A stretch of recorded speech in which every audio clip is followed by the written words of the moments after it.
Jack Murley with me an hour ago on CWR. Joining me now is the co-chair of one of the West Midlands' biggest LGBT plus football teams, the Birmingham Blaze. J.P. Kesseler joins me this morning. J.P., morning to you. Good morning, Phil. Thanks for coming on CWR this morning.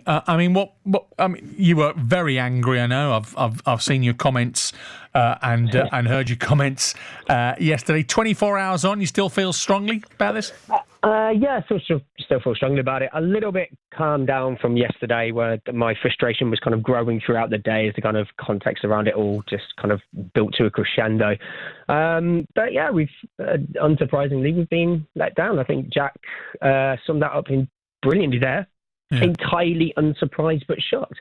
Again and again, we see people kind of saying all the right things, like making these proclamations that they support the community, making these statements that, you know, they're going to do something, they're going to make a stand, and then failing to follow through on that. It's a repeating pattern. What would you have had the FA do, JP, in light of that? Would you have had them send the England players on, take the booking in the knowledge that had they picked up another booking in the game, you'd have had a player sent off and England down to 10 men? Is that an acceptable price to pay? Or a principal stand? I'd have wanted the FA to do what the FA said they were going to do for months before the World Cup. Yeah.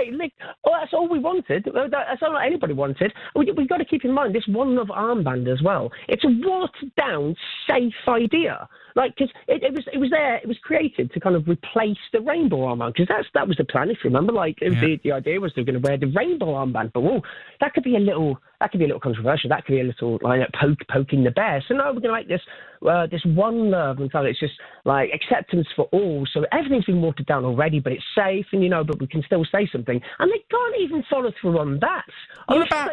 What about FIFA's own armband, JP? They got an armband, no discrimination. What's wrong with just wearing that? Okay, yeah, no discrimination from FIFA. That's like asking a bear not to eat your face if you're there. What an analogy. Yeah, their proclamations mean nothing. No discrimination, but we're going to give the World Cup to an entirely homophobic nation where you can be put to death for being LGBTQ. But no discrimination. Give over. I wouldn't wear that if you paid me. Okay. You have been subjected to a homophobic attack. I've been telling our audience, JP, all about what happened to you, hit with a bottle and a pole. Give me some idea, give our audience some idea what it would be like for you to walk the streets of Qatar in the knowledge that you could well be arrested, even worse, because of the person you love.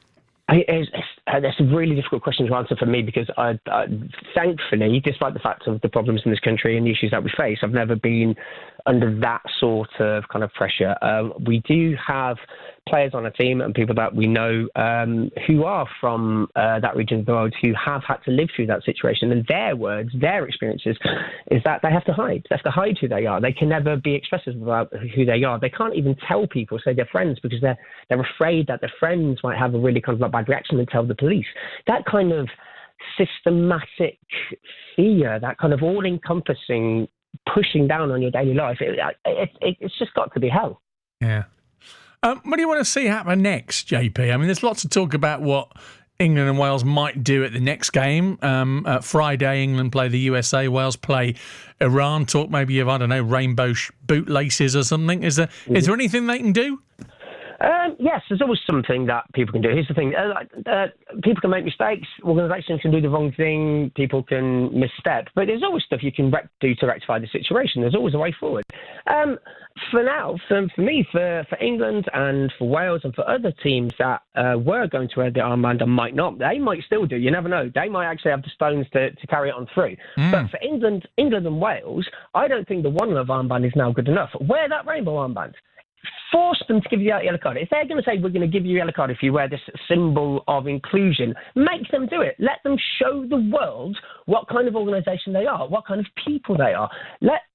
Have that yellow card with pride. You asked me earlier if it was a price worth paying. Is a yellow card price worth paying when the Iranian players yesterday put themselves at risk of torture, of execution, them and their families, by standing up to one of the most murderous regimes?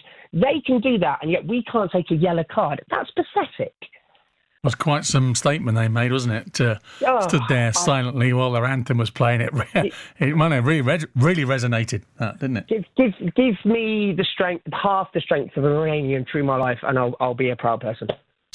JP, great to catch up with you.